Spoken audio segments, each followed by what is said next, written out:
welcome to Found in Translation, a weekly-ish exploration of one fellow's translation of the Christian scriptures, one chapter at a time. I'm Brandon Rhodes, and across the internet from me is the translator himself, Brandon Johnson. Hi, Brandon. Hey, Brandon. Good to be with you this morning. You ready to nerd out some more about this big old letter of James?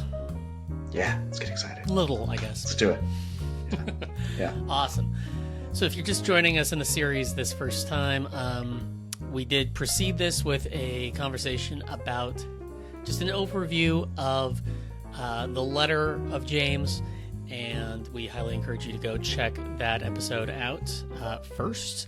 If you just can't wait, we love your enthusiasm, and we'll say the TLDR is the whole of James is best read through the lens of chapter 1, verse 27, which we'll get to by the end of this episode, I promise. Shall we read? Sure. I'm just so ready to dive into this thing.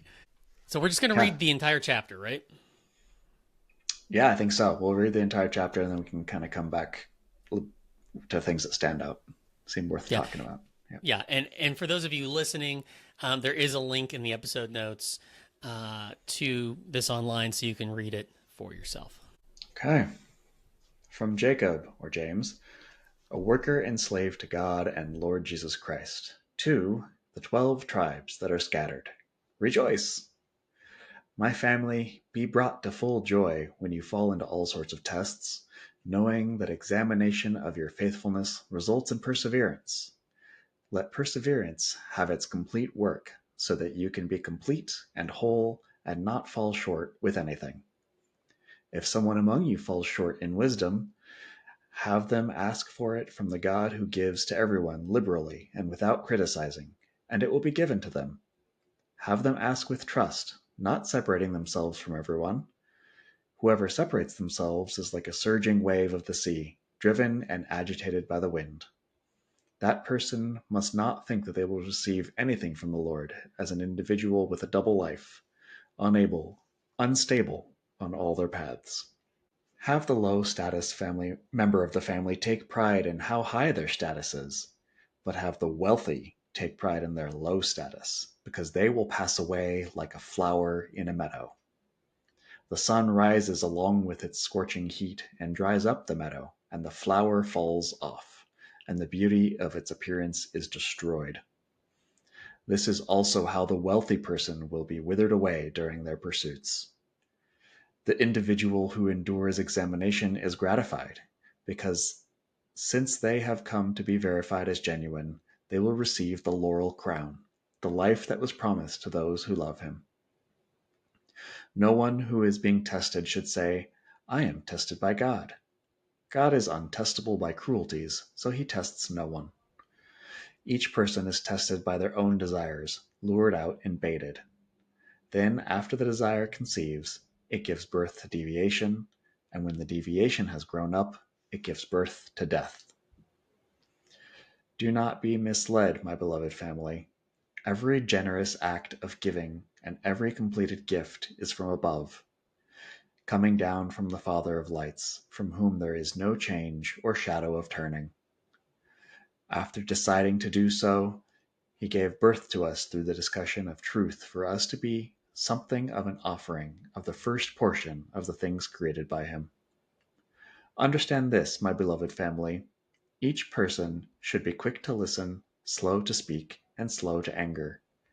An individual's anger does not accomplish God's justice. Because of that, put away all filth, overflowing hostility. With gentleness, accept the conversation germinating within you that is able to liberate your very beings. Become people who live by the conversation and not only people who hear it, having aligned yourselves with a different line of thinking.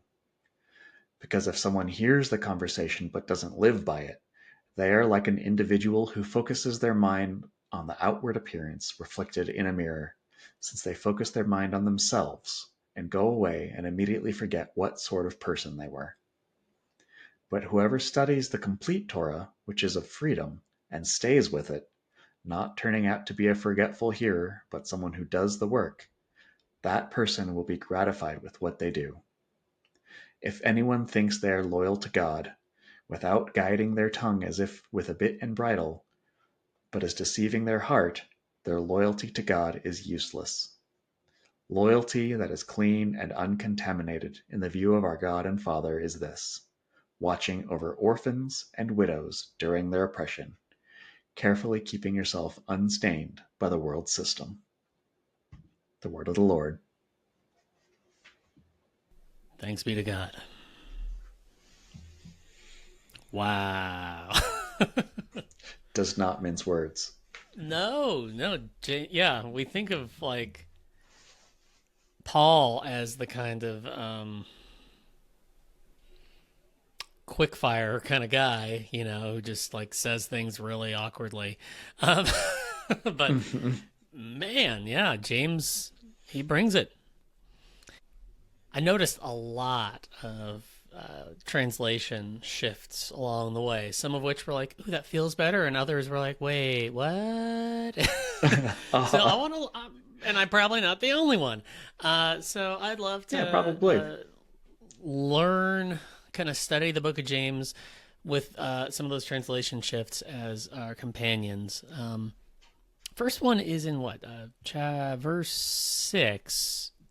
Okay. There's some of the stuff that's conventionally about doubt. Yeah, which I think is a bad translation. Um, Okay. yeah, the word that's traditionally doubt is what I have here as separate themselves. Um, so the Greek there is diakrino, which is preposition dia mashed onto krino, which means to judge. So it's like, and dia is like through the middle of. So it's like creating this like separation, like I'm judging something on this side versus this side of this line that I'm creating. And Uh-huh. so in this case, it's talking about, yeah, I'm on one side of this line and everyone else is on this other side of the line. This is not about like, I'm not sure that's true. Jesus might not be God. Maybe God doesn't exist. I don't know. I'm swayed by Right. American atheism, as if American atheism was a thing.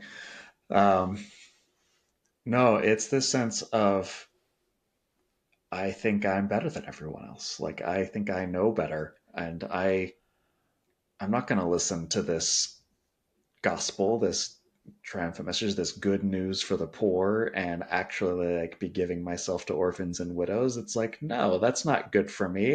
What's good for me is that I like look out for me, um, Mm. and creating this separation between me and the community that way. Uh, and that's what it's talking about here.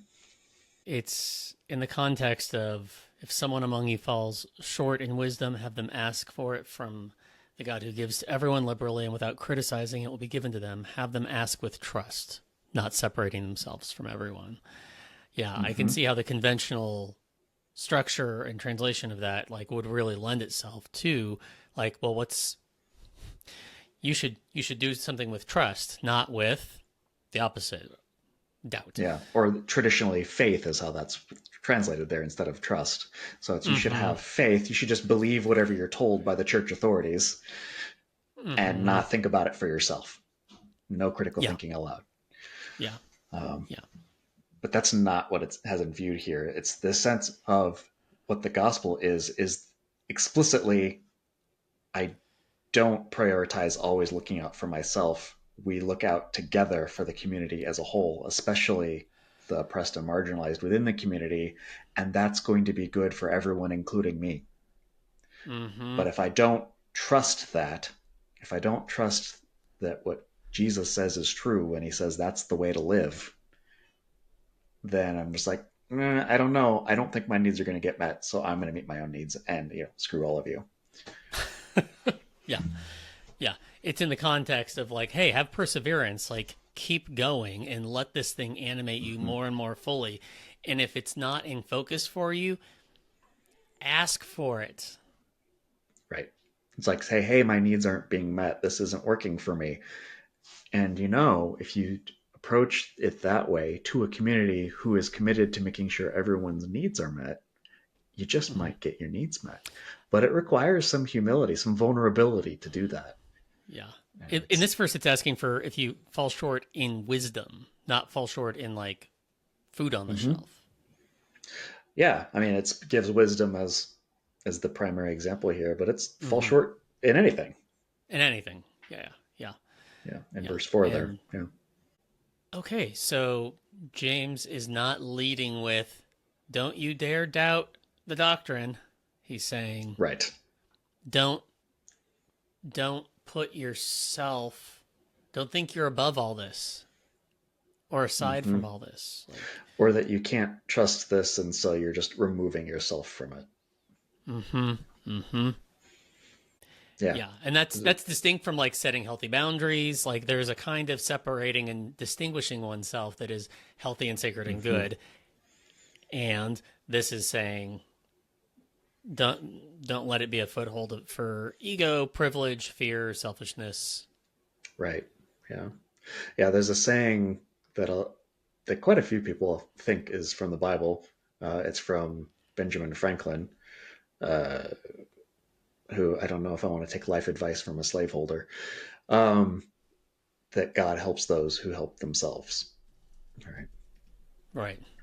And verse 7 and 8 here says, the person must not think that they will receive anything from the Lord, as an individual with a double life, unstable on all their paths. That's its response to people who say, God's going to help me because I help myself.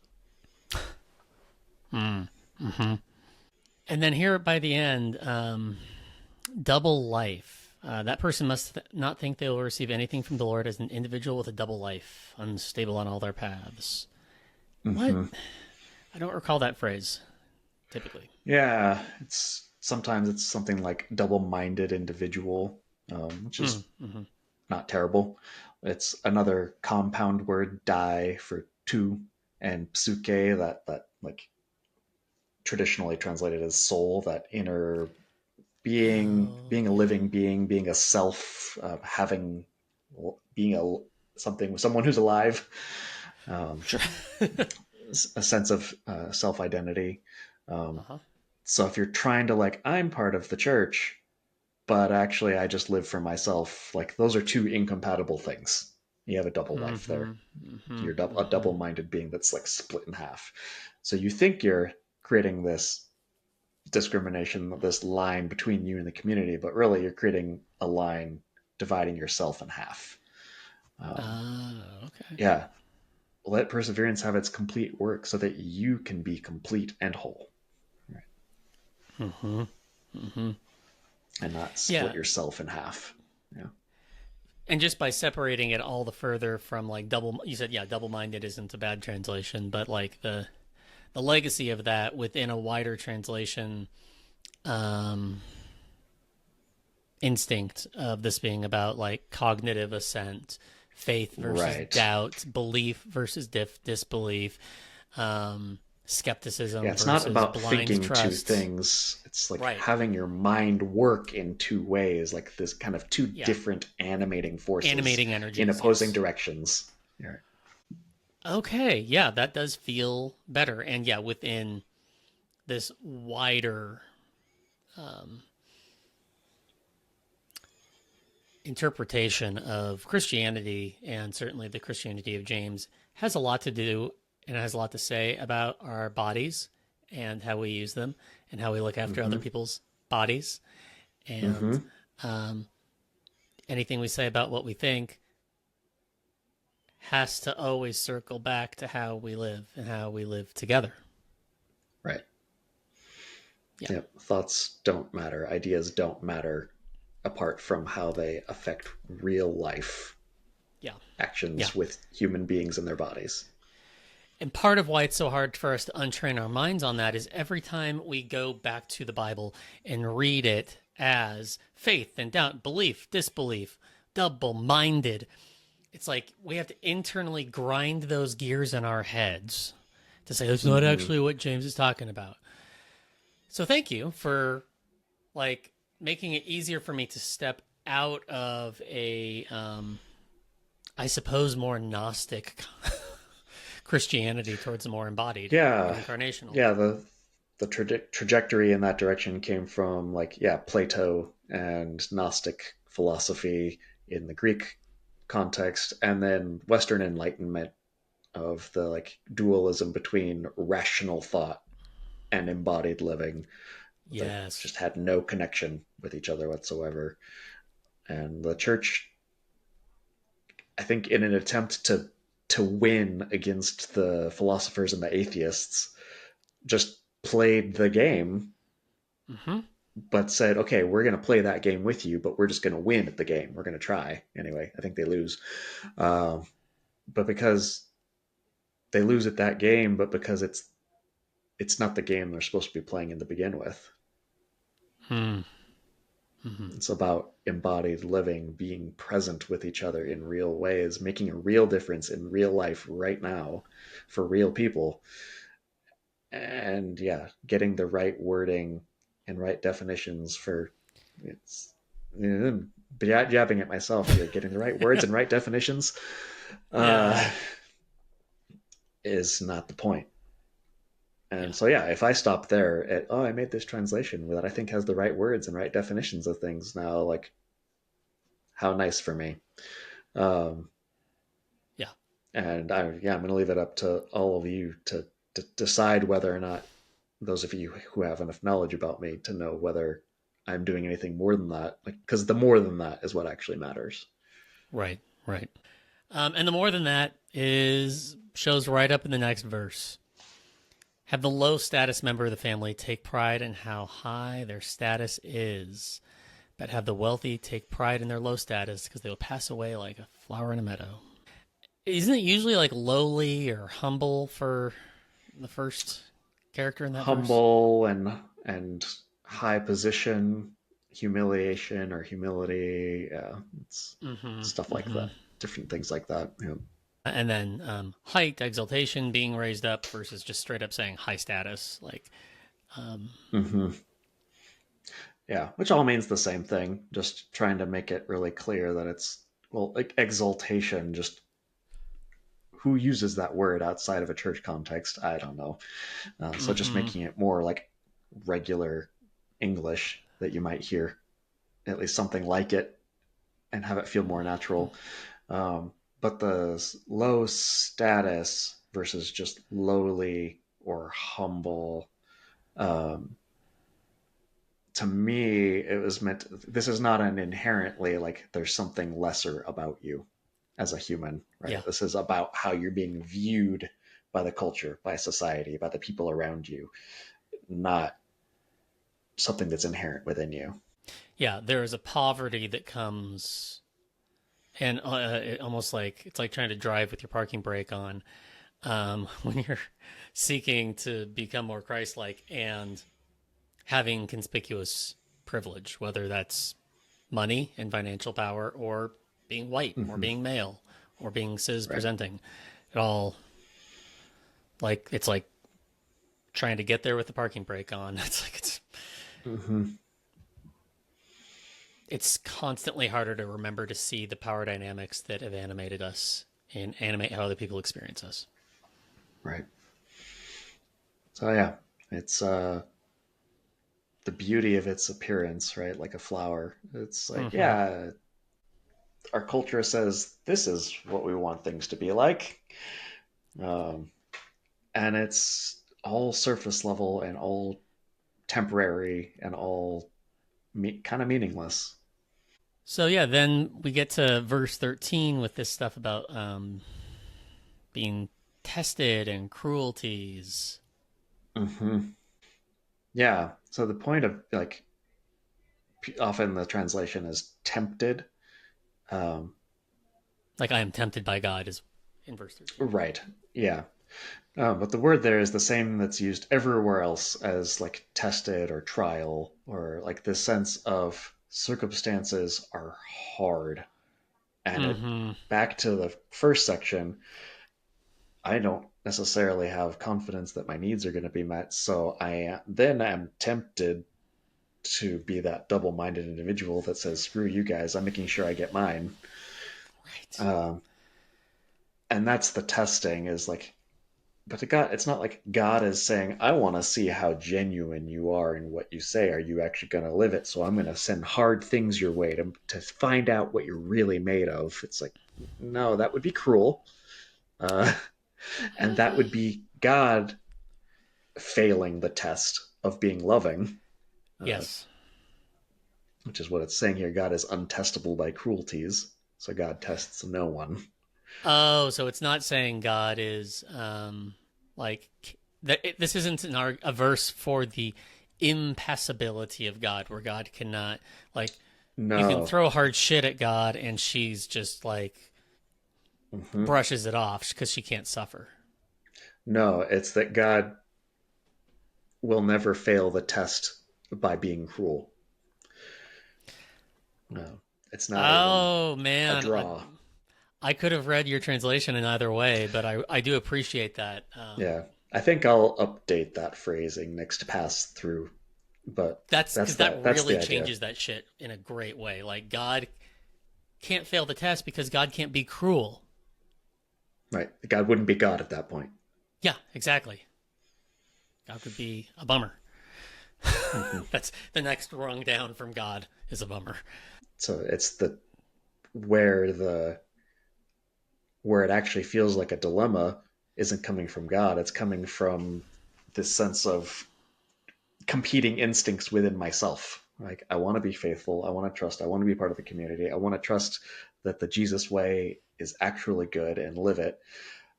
And sometimes that's really scary. And I want to be comfortable, I want even sometimes basic needs like not being imprisoned or having enough food.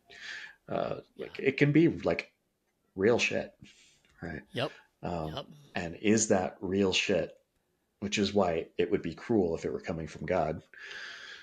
Um, is that going to be enough to get me to abandon being faithful to the way of Christ? I so love that this is not going to be a proof text for like, God sent you this hard thing so that he could test you. It's like, fuck that. That's a Uh, that's a that's a really twisted God. yeah. No, I mean, essentially, this is just saying, you know what? Shit happens. Are you going to stay on the path or not? So further down in was verse 21, Hmm. where I don't get to see the word filth very often in the Bible, and I saw you gave it a footnote, so I'm curious. Okay. I'll just say I'll reread that paragraph there for those listening. Understand this, my beloved family. Each person should be quick to listen, slow to speak, and slow to anger. An individual's anger does not accomplish God's justice. Sidebar, that shit is awesome. Um, because of that, Hmm. put away all filth, overflow, big old dash, overflowing hostility. With gentleness, accept the conversation germinating within you that is able to liberate your very Hmm. beings. Ooh, okay. Yeah. The word is very literally something like filth, Mm-hmm. but it's in the original culture and language context, it was figurative used for abusive or hostile behavior, essentially. Um, and then it also shows up in the next chapter, in chapter 2, talking about dirty clothing. So it can be Mm-hmm. a literal dirty or filthy, like there's dirt on my clothes.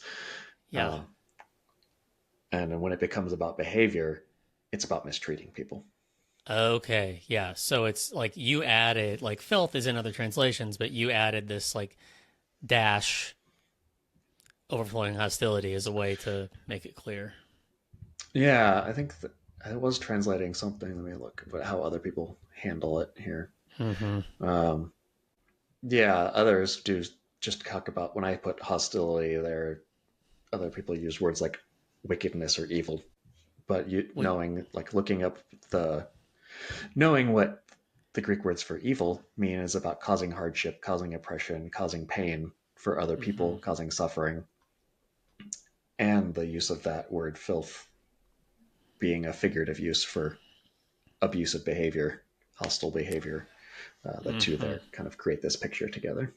Yeah, like it's fine. It's fine if for James to say something like, hey, put away all evil or wickedness. Like those are great things to avoid, sure. But Yeah, but what does and evil and wickedness mean? yeah, what do those mean? First of all, and it's a very empty. They're very empty containers for whatever the powerful say it is wicked. Yeah. Is gender alignment, gender affirming care, Hmm. wickedness? Well, then I better not allow that. Right. Is yeah, is empathy evil? Yeah. Better not do that. It's so vague that it can align to not just powerful, Yeah. but like just culture. Right. So it's Yeah, a and the Greek is more narrow than that. Just vaguely bad. It's don't be harmful vaguely to bad. yeah, harmful to other people is what Yeah, this means. yeah. Overflowing hostility. Yeah. With gentleness, accept the conversation, and it's usually word Or message. Sometimes or people will translate it message. that way. Yeah. Yeah. Um, and that goes back to John 1, where some early drafts Hmm. in the Vulgate, and then Erasmus, a millennia later, favoring translations for logos, for word, to be sermo, right? Where it's about Hmm. conversation, It's a back and exchange. forth conversation, not just a one directional proclamation. Yeah. Yeah. So in the beginning was the conversation. So um, this is Yeah. this you just sort of teasing out how that feels elsewhere? Yeah. Yeah. It's like Jesus led, sometimes even later, other places in John or whatever, it talks about Jesus gave a logos, gave a word. He's leading a conversation, a discussion. And it is, you can see it clearly. It's not just a Hmm. monologue. Like there is back and forth involved in this. Yeah, I like the thing. I like thinking of it as a conversation developing within us. I mean, IFS is kind of one way to look at it, but Sure. just Yeah. um, difference in connection with one another being the thing that animates, not just Hmm. this obedient, yeah, monovocal line or voice, but a There's a dynamism to a conversation, and to think of like Hmm. what it's like for God to be alive in us, in our inmost being. Yeah. Um, and that's part of the spiritual work is joining the conversation, right? Right. Right. That feels The so much. participation, it's not just a passive receiving this, okay, I believe these truths, these facts that you tell me are I'm supposed to believe. It's there's a participatory, I speak and I hear and I am Yeah, formed by it and adapt and learn and grow and like, and we're forming each other and we're talking to each other about it, all in conversation with the spirit together. Like, yeah, yeah. yeah, yeah. I mean, that's just very anti-fascist. It's anti-authoritarian to Hmm. to retrain our brains and our hearts, our inmost beings, um, out of a um, dominator hierarchical way of like understanding how we relate to God in these subtle, mysterious ways. Yeah. Yeah. Yeah. And then in chapter or in verse 22 here, it's but don't just be like talking about things, live it, right? Mm-hmm. Like be people who live by this conversation, who it's transformed how you show up. Um, if you hear the Yes. conversation but don't live by it, it's like looking in a mirror and forgetting who you are Mm-hmm. after you leave, right? It's point it, you might as well not have looked in the first place. Yeah. Yeah. Yeah. And then it culminates in what we said in last episode. Verse 27 is Hmm. your hunch, and I share it. Is like read the whole thing through this lens, and what feels like a bit of a disparate kind of letter of random sayings actually has a deeper coherence through the lens of this verse. Hmm. Yeah. Loyalty that is clean and uncontaminated in the view of our God and Father is this. watching over orphans and widows during their oppression, carefully keeping yourself unstained by the world system. And it's watching over, not just like looking at, but like taking care of, right? Like when you watch someone's kids, you're not just like staring at them, right? Yeah, You're making yeah, sure that they're using the potty, you're making sure they have yeah, food, you're getting them down for bed, like yeah, cleaning them up if they got dirty, like you're making sure they stay safe if they play outside, like yeah, you're taking care of them. Um, and why do they need that being taken care of? Because they're being oppressed. It's mm, not just a neutral thing of like, yeah, they can figure it out. No, it's like if you don't take care of them, they are going to be crushed by the people who have this other way of thinking of like, I'm going to look out for me and screw everyone else. mm-hmm. That is the default way of thinking for most people, Yeah, right? yeah, Um, or at least the cultural way of thinking. Um, and we have to protect the most vulnerable, actively working for their good, doing things actively to protect them yes, from that. yeah, yeah.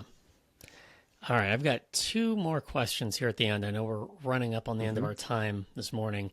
And that is, I'm going to take it in reverse order. Uh, Keeping yourself unstained by the world system. What's up with Question. that? Yeah. Yeah, I mean, like, usually it's like keeping yourself pure from the world. So, like, don't let worldliness make you have sex before marriage or whatever it Yeah. is that they're No. being freaked out about. No, it's a good like loyalty that is clean and uncontaminated, and then keep yourself unstained. Like Mm-hmm. anytime you see clean, unclean language, pure or profane as the traditional or defiled. Really, it's just the word for ordinary, common, normal. Uh, any of language like that is having been anointed for a particular purpose. Is what's ritually clean? Priests, the tabernacle, Messiah, like prophets. They have all been gone through this ritual cleansing ceremony. I'm doing air quotes for those of you who can't see. Uh, that means that they have this anointing. There's been a ceremony to Consecration. affirm a consecration that, okay, you have a calling now. Like you have a Mm-hmm. purpose to live into. And Mm-hmm. you can have a calling and a purpose, or you can just be ordinary, like the default setting. Not necessarily inherently good or bad, just like called to something in particular or not. And so loyalty that is consecrated for this particular purpose, not allowed to be pulled back into the default setting, Yeah. um, and carefully keeping yourself from being made now no longer consecrated, pulled away from your calling, pulled back into the default setting by the world system. Yeah. Yeah. And by world system, it's not just this vague sense of culture, culture, scary. Right. It's Yeah. the systems, it's power systems. Right. Yep. Yeah. The word cosmos this is where we get the word cosmetics. Mm-hmm. Is it's how things are arranged. It's the status quo. It's the way the world works. Yeah. Um, Yeah. it has older translations sometimes do say things like world order. So world system is just kind of an updated version of that. Mm-hmm. Mm-hmm. Um, And then other translations will say, watch over widows and orphans during their oppression and keeping yourself stained. You say, you don't put an and there as if looking after the vulnerable and not becoming an oppressor. Look after mhm. the oppressed. Don't get sucked into the oppressor games.